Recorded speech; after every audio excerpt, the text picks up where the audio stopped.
Hello, everyone. Welcome to Spine Talks. I'm Dr. Rita Roy, CEO of the National Spine Health Foundation, and I'm thrilled to be joined by the experts on our panel today, where we will be talking about opioids, pain, and spine health. Joining me on the panel today are Dr. Jeff Gum from Norton Leatherman Spine, Dr. Dan Shuba from Northwell Health, Dr. Praveen Bumanini from UCSF, and Dr. Mike Wang from the University of Miami. I am honored to have these experts joining us today. We're here today to talk about one of the most significant health crises facing Americans. And we have a role at the National Spine Health Foundation to talk about this with the experts who are treating spine patients. And so today we're going to talk about a lot of different topics around managing pain for spine patients and the appropriate role for different types of medications, including opioid medications, for managing pain. So I'm going to start our conversation off with talking with Dr. Gum and Dr. Shuba about their experiences with their spine patients in this very difficult topic. And I think one of the things we'll talk about first is what makes this topic so difficult. Dr. Gum. What's so difficult is the majority of spine surgeries we do actually inflict pain on patients. So it's a lot of them are invasive. We try very hard to do minimally invasive type procedures, but with that type of surgery, we inflict pain, and we need medications to help control that pain post-op. Opioids are a part of that; they're not the whole picture. So what's difficult in our situation is we do these surgeries. They need some sort of medication or a combination of medications to help.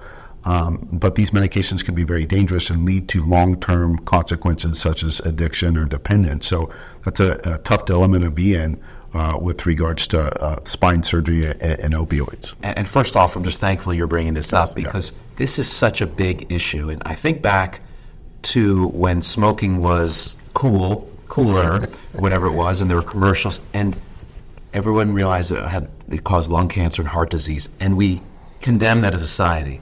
We realize all the preservatives that we have in food. We're realizing that causes diabetes and obesity.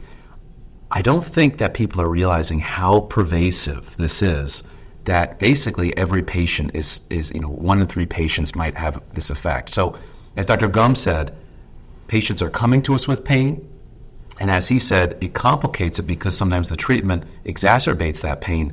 And so there's this catch-22 where we find patients saying, let's get you off narcotics before you have surgery altogether, but the reason they're coming for surgery might be because they have so much pain, so they're on narcotics. So what we have to do is we have to be creative, not only dealing with the person's own personal life, but also their personal surgical issues. So when we think of addiction or substance abuse, it's not just pain, it's also other aspects of their lives. Right. And so as surgeons, we have a unique position to see these patients in their family life, in their job life, in their function. And so in thinking about how to treat their pain, we also have to think about them as human beings. And if we don't, it's going to be the same issue that we saw with smoking and with obesity in this country. It's really going to affect everybody. Yeah, and Dr. Gum, one of the things you and I were chatting about earlier was the concept that when patients come to you, as Dr. Shuba just mentioned, they've been experiencing pain. So maybe they've been taking some pain medicine, and now they need a surgery to fix the anatomical problem that they have to get them out of pain and functioning again. But in treating the pain from their surgery, you also have to take into consideration the fact that they might have already been taking pain medicine. Right. Doctors call this, naivete to the medication, right? There's medical language for that, and I think that complicates the picture for you all in terms of looking at each patient is individual and different in terms of their response to pain. Very common that patients that have a problem that is bad enough to need surgery, that they're already taking some sort of opioid medication prior to the surgery. And there's lots of studies. There's actually tons of studies nowadays that show that they have worse outcomes. It's much more difficult to control their pain after the surgery. So opioid use prior to surgery makes it very difficult when it comes time to control their pain after surgery. And what happens is the pathway that they perceive pain actually gets amplified. So again, as Dan said, it's this catch-22. the thing overall, I think the big picture that's beneficial for patients to understand is opioids were designed for acute pain. Right? So they're designed to help pain after surgery. They're designed for break a bone or have some sort of injury for a very short duration. And when patients end up taking those medications for long periods of time, it disrupts the whole pathway of pain and how their brain perceives pain. So it puts us in a difficult position because it's really difficult to control their pain afterwards.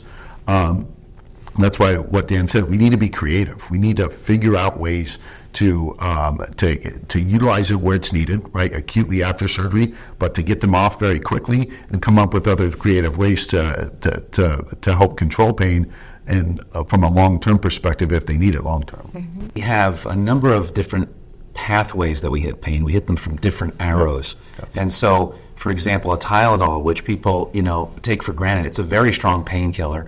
When I am in pain, Tylenol actually, I think, treats me even better than an anti-inflammatory like an Advil often. But if you kind of treat that technique or that pathway with Tylenol and an anti-inflammatory and some of these other gabapentinoids, which help nerve pain, and maybe a steroid, and maybe an opioid, what you find is you don't have to go a high dose on any of them. Yep. So you can kind of start minimizing each level, and as a result, some of the side effects of any one drug at a high level will be minimized because you're spreading it out.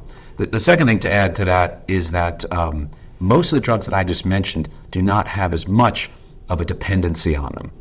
What I mean by that is just as if you drink alcohol and you practice drinking alcohol, you can become better at drinking alcohol. In other words, it takes more to get drunk.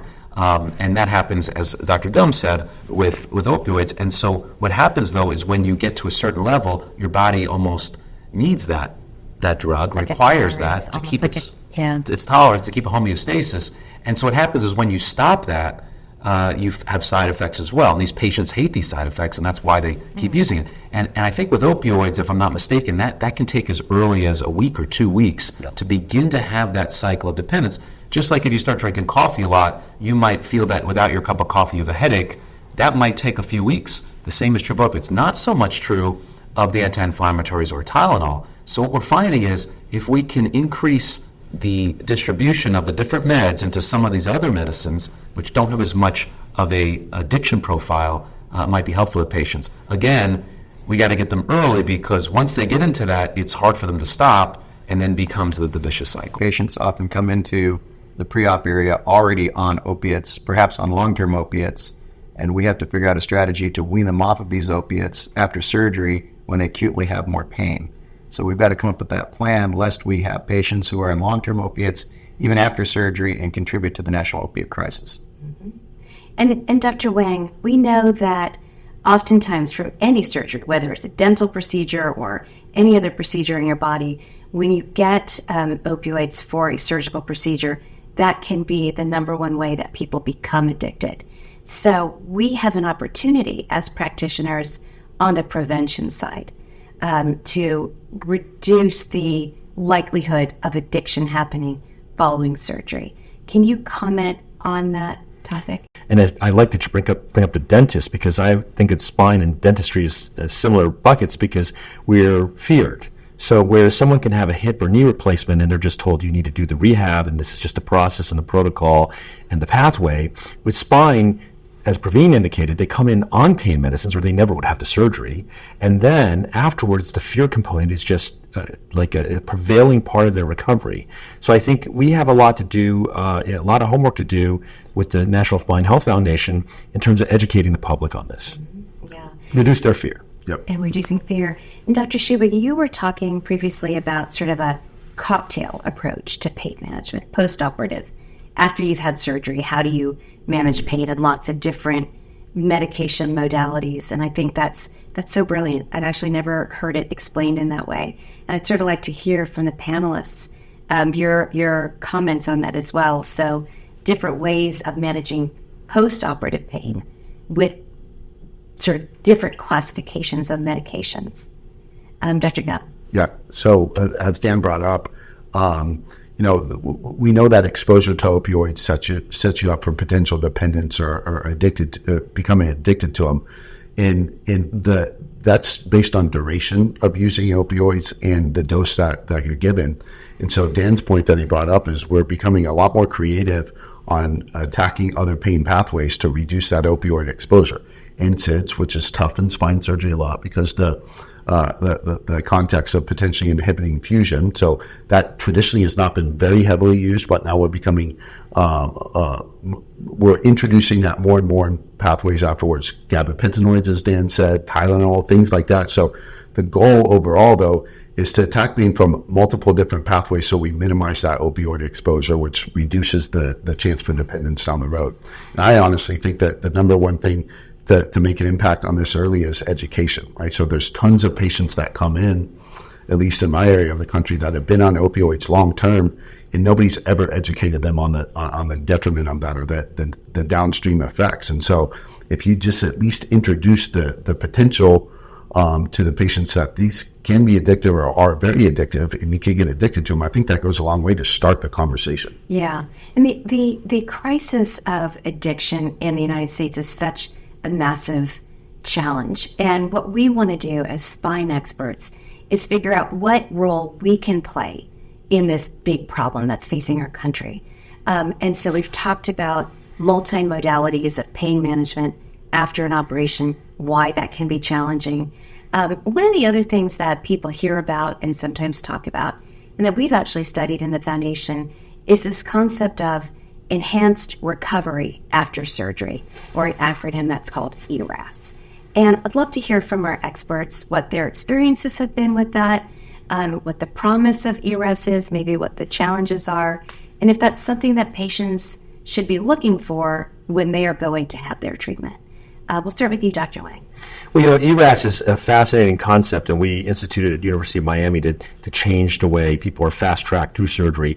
And, the hospital loves it because the amount of cost savings are tremendous. Patients, of course, benefit because they mobilize faster, they have less pain. And there's another dimension of this I think it's worth entertaining, which is we tend to focus on the fact that people come in on meds, and then we give them more meds after surgery. But there's also a different subset of patients, which is actually quite large, which is people that are not getting help with surgery. So people either out of fear or miseducation or lack of referrals or resources end up being told they just got to live with this pain that in many cases can be fixed with a surgery. And so surgeons are at this crossroads, right? We try to be conservative, but also fixing people properly is another way to reduce opiate dependence and exposure. Yeah. Dr. Miminini, are you experiencing ERAS protocols in your hospital? Yes, we've implemented ERAS protocols. We've implemented it primarily around awake spine surgery because we want to perhaps not even use any anesthetic, a spinal anesthetic, but no general. And then we need to mobilize those patients quickly, and often they discharge the same day or the next day. But this can be done with the protocol, which everybody follows, and all the resources are applied appropriately upfront in order to optimize patient outcomes. Yeah, and so with ERAS, there is a decreased need for pain management, right? That's part of the thing. Dr. Shuba, what are your experiences with ERAS? Yeah, just to kind of jump on the idea that we're all talking about, again, the education and the thinking of this about an insult with surgery or an incision and having pain afterwards. So there's a lot of data now, and this comes out through our ERAS protocols, where you give medicines before the surgery, the same medicines. And what that does, it almost numbs the patient up. Oh. And because there's some data showing that the longer someone is in pain, the more the body reinforces that to the brain, whether it be the pain itself, or as Dr. Wang said, with kind of an affective, meaning an emotional response, which is the suffering aspect of the pain. So if you can numb someone up through what we call pre-medical or pre-surgical ERAS, that's part of it, then when they have the insult, it's almost like if you were to, hit me in the arm after I'd already numbed my arm up, I wouldn't feel it. And then when the insult went away and the medication wore off, I might not need any medication whatsoever. So that's a little bit oversimplification. Yeah. But the fact of the matter is the ERAS starts actually before surgery and gets the patient ready so they have less stuff during and less stuff after surgery. So it's almost like a prehab situation, right? Right. Yeah. Dr. Gall, how about you? Yeah, so all fantastic points. I mean, one thing to point out that ERAS, there's a lot of components to it, but what we're talking about is the opioid minimization component.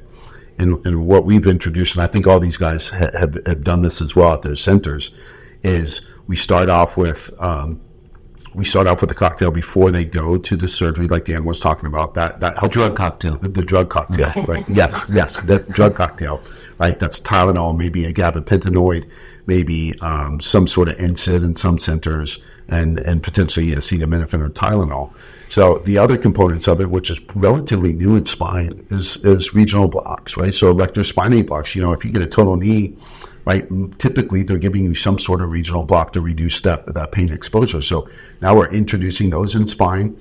Also at our center, when they go to sleep, they get no opioids for the most part. And it used to be the opposite of that, right? So if you talk to the anesthesia folks, when you put somebody to sleep, there's pretty much a hard stop on every single medication, right? Because it becomes toxic at a certain level. There's not a hard stop in opioids. You can put somebody to sleep, and as long as the airway's protected, you can back the truck up and put as many opioids as you want.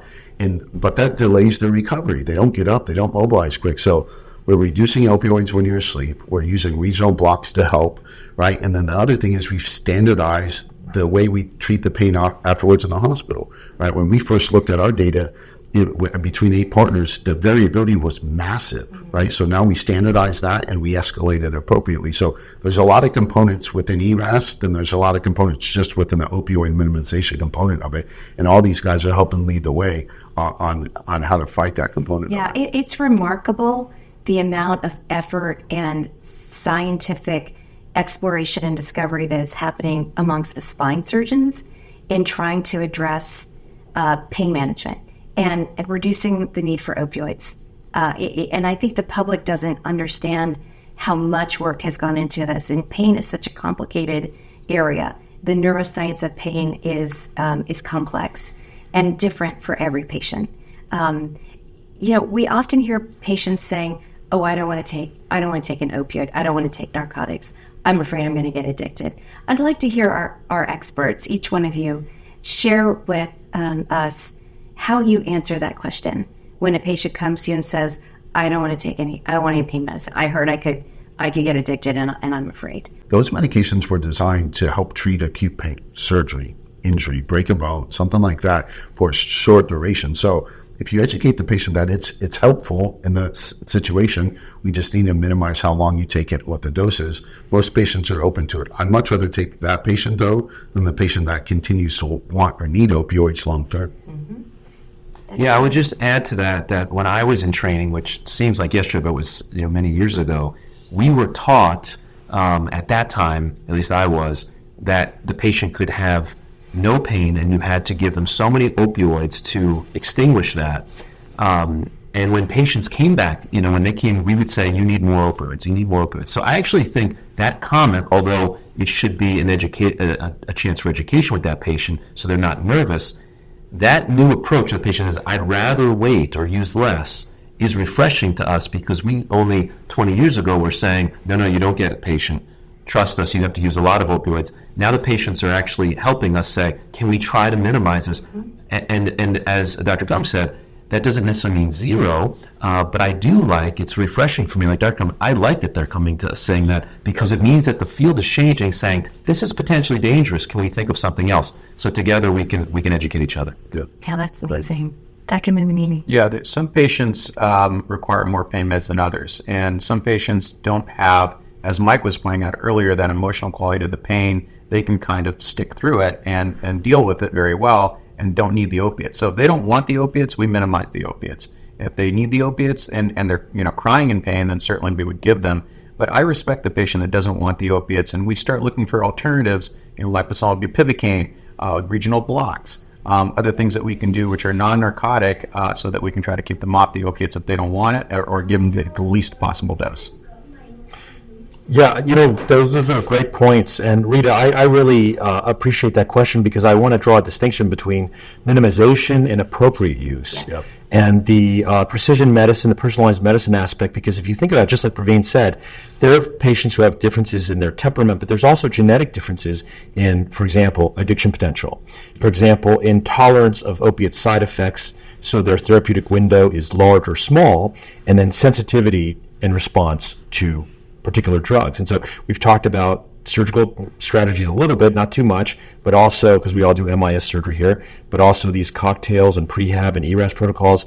And I think that you're right, that there are patients who are afraid of opiates. To me, those are the people that I'm not worried about. They're not the ones that are getting addicted, right? Yeah. And I think having that personalized understanding of what a patient really is like. And one day this will be genetically phenotyped, right? It'll just be processed. And I think, Jeff, you've done work on that, right? You've looked at that, right? Yeah, I honestly, I think that is, the way somebody metabolizes the opioids and their genetic profile sets them up for dependence or not. And we don't understand that yet. I think understanding that in the future is going to be a huge breakthrough on the way we customize the post-op pain protocol, right? So some patients that metabolize it quickly, that may have less likely to be dependent, or vice versa. We don't know yet. But once, in the future, I see this as we're going to understand that profile, and we're going to customize that post-op pain protocol with a certain amount of opioids that hits the sweet spot. It takes care of your pain, but sets you up to be very less likely to be dependent. But really good points. Yeah. Fantastic. Each one of our experts is on our panel today because they have a special interest in the concepts around understanding opioids, pain management, and spine surgery. So I'm going to ask each one of our panelists to tell us what they're most excited about in terms of what they're seeing on the horizon for managing their patients in new ways in approaching pain management. So I'll start with you. Yeah, I practice spine surgery in Louisville, Kentucky, which if you look at the density of overdose deaths and dependence, like this is right in the heart of the epicenter of where it's a huge problem in the country. And so our center is exposed to a lot of patients that have been on opioids long term. There's a county north of us where over 50% of the patients in that county are HIV positive because it's an open air market for addiction. What happened is opioids were everywhere, right? There's laws that were passed that reduce them, and now patients become dependent and use, street forms of this. So I'm excited about a change, right? So I want to see overall less patients dependent. And it's important for spine surgeons because we have to rely on these for the most part in a lot of our surgeries. And so I'm just excited about change in overall opioid consumption. Dr. Shiva. Yeah, I think it's been touched on a little bit, and I'm just going to amplify it a little bit. Dr. Wank started talking about this, the idea of precision and now even personalized medicine. Precision medicine is being very specific for the patient's health, maybe their genes, maybe their age, maybe their gender.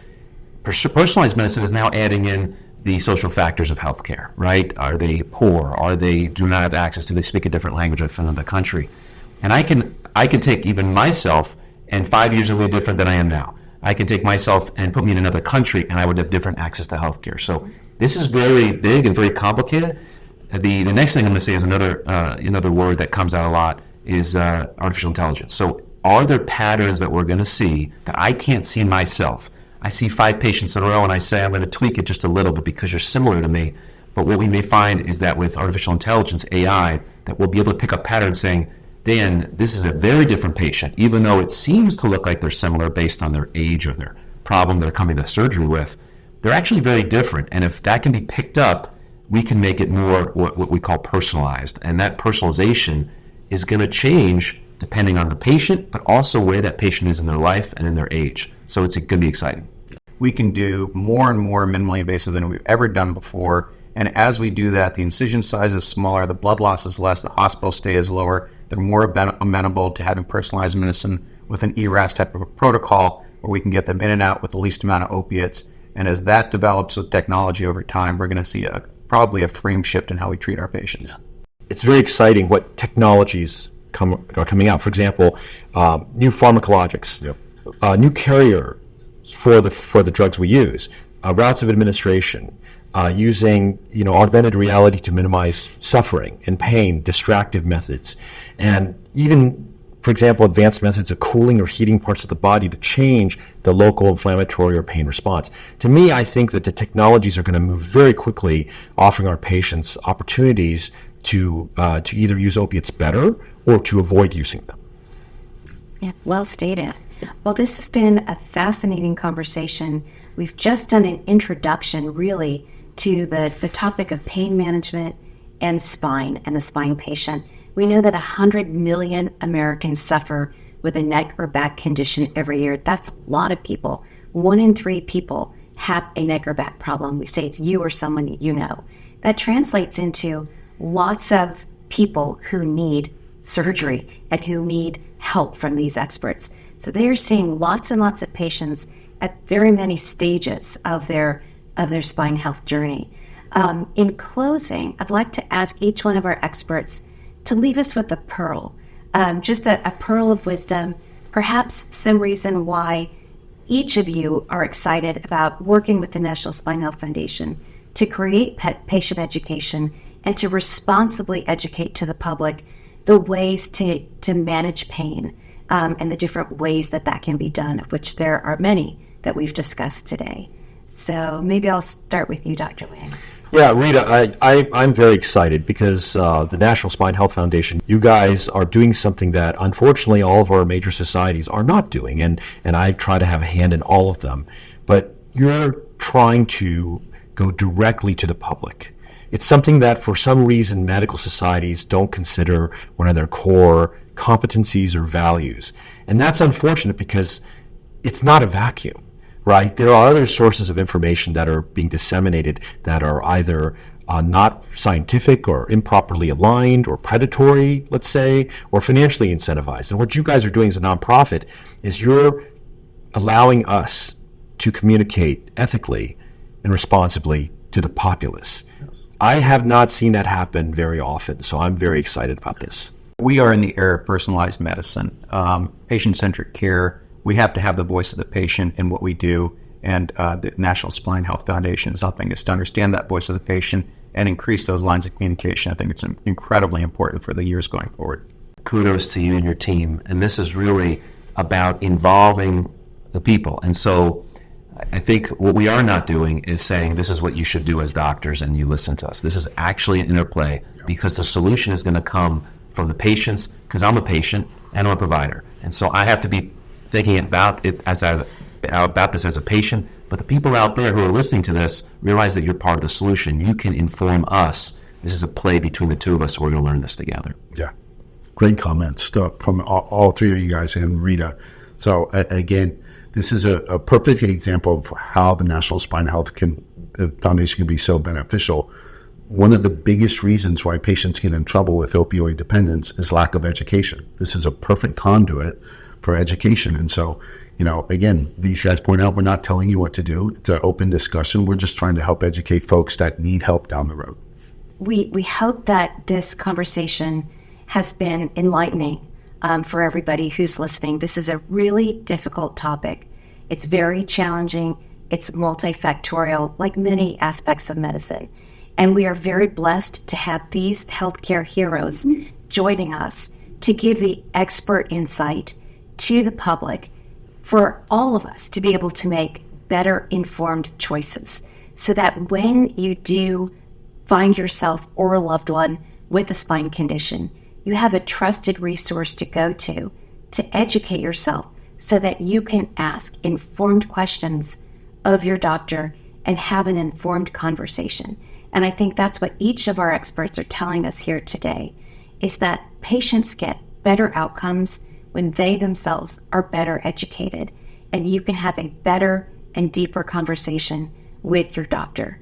And so that is our hope, and that is our goal. It's something that we cannot do alone, and we are very blessed to have these experts who are involved in the science, the discovery, the evidence development, and also treating patients. They put the best of science into practice every day, and we call it the miracles of modern spinal health care.